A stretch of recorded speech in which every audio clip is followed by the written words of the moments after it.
hate you, Michael, so much for dancing behind the scenes. Dude, I broke you this time. Yeah, I broke you this time. You did.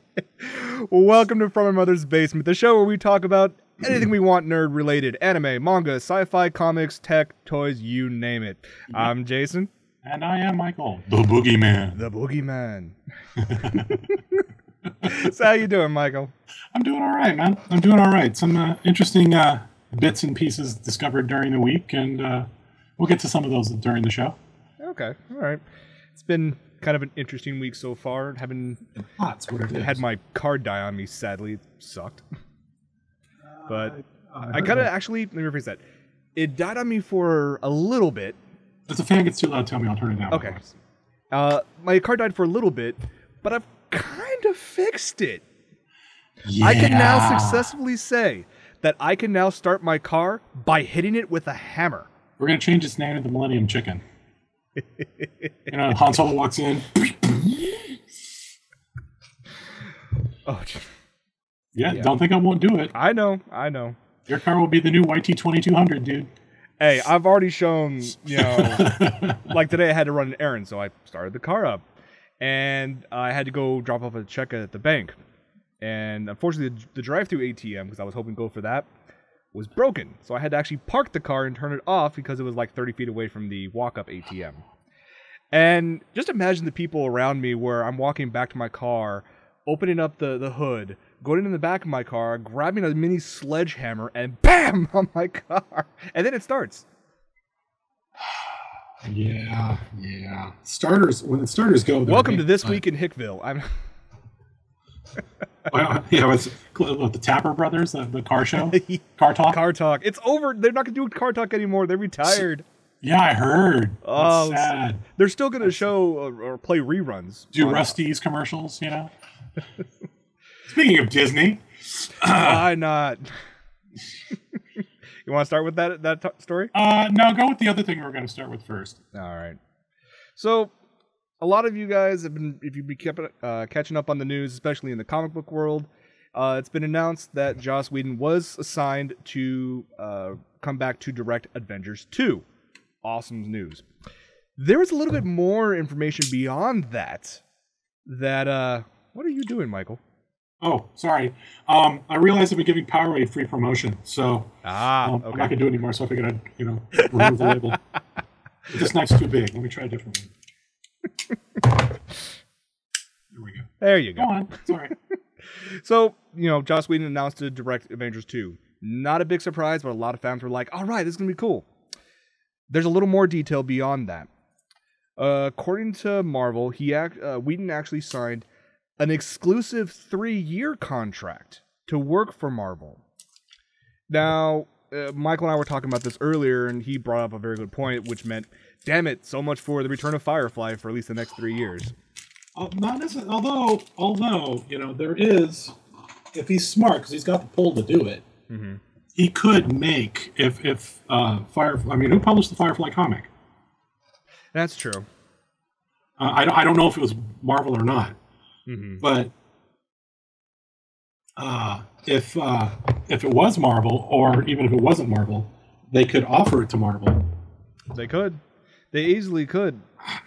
That's, of course, bringing back Firefly has its own issues, with Wash dead and Reverend Book dead. And...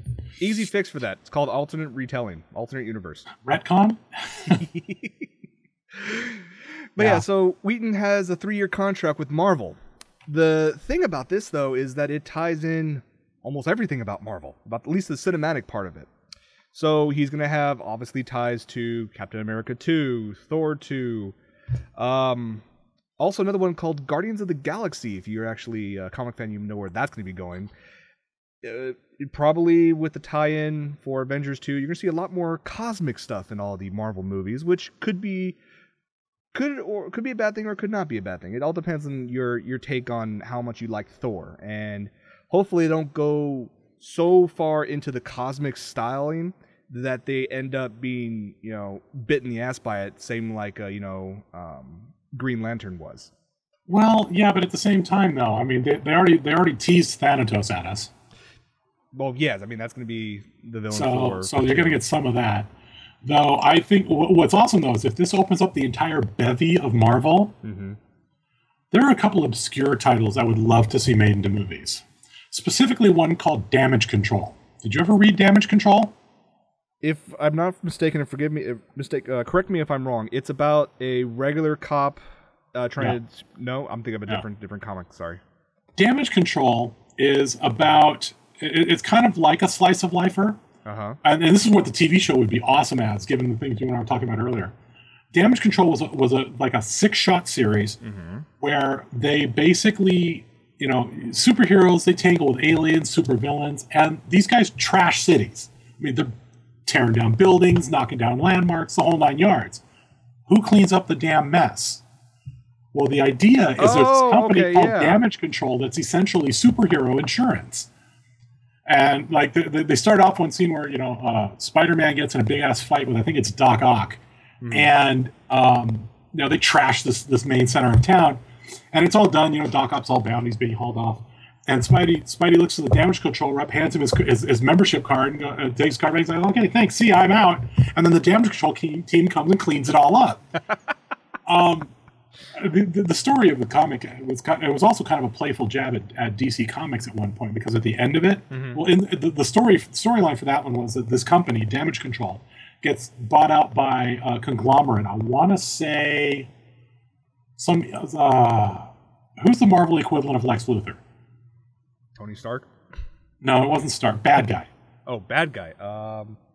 I'm drawing a blank. Chat room, help us out here. Yeah, well, there was some character that bought them all out and was trying to basically use them as for the wrong way, and they ended up buying themselves back. They put them in this big, they went from this corner, the Flatiron Building is where they used to be. And they moved to this big building that was shaped like a Damage Control. It had the D and the C, and they're like, and then they end up fighting to get their company back. And like the last page, they're like, and they move back to the Flatiron Building, and they're like, so what do we do with that other building? It's like, I don't know, some struggling hole-in-the-wall comics company. I sold it to them. That sounds like fun. That'd be cool if they actually, That would be a badass TV series. Well, speaking of with the TV series, is that there's going to be a TV series in the Marvel Universe that Whedon's going to at least executive produce, if not direct. A lot of rumors are stating it's going to be like, it's going to focus on S.H.I.E.L.D. members without the superheroes. So how do normal humans react? Kind of like what you were talking about with the comic, but instead of being people who clean up the mess, most likely people who are trying to rein in the superheroes. So it'll be interesting to see what happens with that. Feel sorry for Hulk's handler. On a side note, there actually is a bit of a rumor going around for the... I said latte smash! But this is clearly cappuccino. Next time when Starbucks goes awry. No. There you go. But there's a rumor of the villain's going to appear after that. Starbucks. Sorry. Go ahead. Marvel has actually been trying to get in a deal with Fox to get the rights back to Galactus. Is that why? What is it? Oh wait. So Fox are the ones who did Fantastic Four. So getting Galactus back, well, depending on how long the contract is, that'd be pretty cool. Yeah. Galactus. Oh, that's one of those characters that I really didn't get. Really? Well, no. I mean, you got a guy who's. I mean, I saw him in one episode where Silver Surfer comes up to talk, and he's literally just standing there in space, leaning on one planet while munching on another. And it's, how do you deal with that? Simple. You bring in the Goku and the rest of the Dragon Ball Z characters, and they go. Yeah. Great. Kira Toriyama, signed by Marvel. Wonderful. Oh, that'd be horrible. I don't know. It could be kind of awesome. Hey, I'm just looking forward to Toriyama's... Hulk's power's over 9,000! Hulk versus Goku. That would be interesting. That'd be kind of awesome, actually. Frieza versus Goku. Oh, no. Majin Buu. Majin Buu. Majin Buu versus Hulk. I'm sure there's some fanfic out there that already has done this. If not, there will be. Yeah, there will be. Thank you, Internet. The final thing about Whedon's bit is that he's already setting up what's going to happen beyond Avengers 2. So even though his contract is only for 3 years, he might have a lasting effect on the entire Marvel Universe, at least in the cinematic sense, that, who knows, maybe blend over or merge over to the comic book sense. Well, something else you got to keep in mind also is 3 years. Well, it sounds like a long time in Hollywood. It can take that long to make a movie. Usually, the turnaround nowadays is 1.5 years, so that's maybe a 2-picture deal. So I'd like to see what all he's been contracted to do. If he's contracted to shape the universe, then I could see this clearly going longer than 3 years and potentially pretty awesome. I'm just waiting that regardless of whatever movie he's directing or however this TV show works out, I want a cameo by Captain Hammer somewhere in there. Just start throwing bits of Dr. Horrible into the TV That would series. be pretty badass. That would be pretty awesome. And yes, he had sex. What does the hammer stand for again? No. I'm not going there. Damn it. All right. So that'll be cool. When a mommy superhero and a daddy superhero love each other very much. They go out and kill a super They go out villain. and they hammer. Sorry. You're reminding me of the NSFW show's latest endeavor.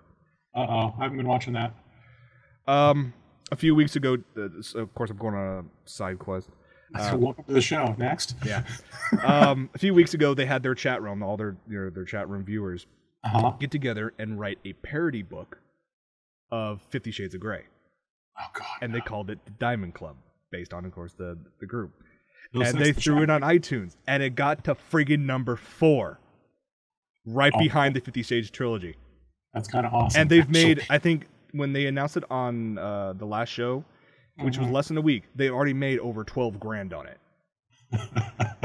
Which they've already stated that all the funds to this is either going to go back to the people who wrote the chapters, because the thing was that each viewer wrote a chapter, but didn't read anything else. So that was the kind of Thieves World in it. Okay. But the whole thing about it, besides, I really want to claim that ass. I want to hear Gilbert Gottfried read from the Diamond Club. Diamond Club, read by Gilbert Gottfried. Oh, that would be insane. But $12,000, so they're gonna give a little bit back to the people who actually wrote the individual chapters. But the majority of the funds, they were only expecting maybe 1,000 or 2. Right. They're gonna throw a huge ass party at Dragon Con this year. Nice. With $12,000, you could do some damage. Where's our tickets? We need to go. Where's our press passes? I want to go. I would love to go to Dragon Con. We need to be going. Yes, we do. If not this year, then definitely next year. We need a Kickstarter for Dragon. No, I'm kidding. Let me get started on that right now. Sorry, you keep on going with the show. Yeah, right. All right. Let's move forward. And back on track, if we ever were. Track? Really? Train. You want to talk about Nightwing first? Yeah, let's talk about Nightwing. Okay, bring up the Nightwing picks. I'm pissed about this because it could have been so cool. There's nothing that says it won't be, because now that it's hit the interwebs, enough people complain, or enough fans get rabid, Warner Brothers will turn around and go, hey, maybe that wasn't such a bad idea. True. But I mean, so you want to give a little backstory on this while I bring this up? I'll let you do that one, because you've read it more than I have. Okay. So a couple years ago, the director of the extremely popular Legend of Korra series, and of course one of the artists as well, decided to create several designs about a possible Nightwing cartoon. And let me go and bring these up.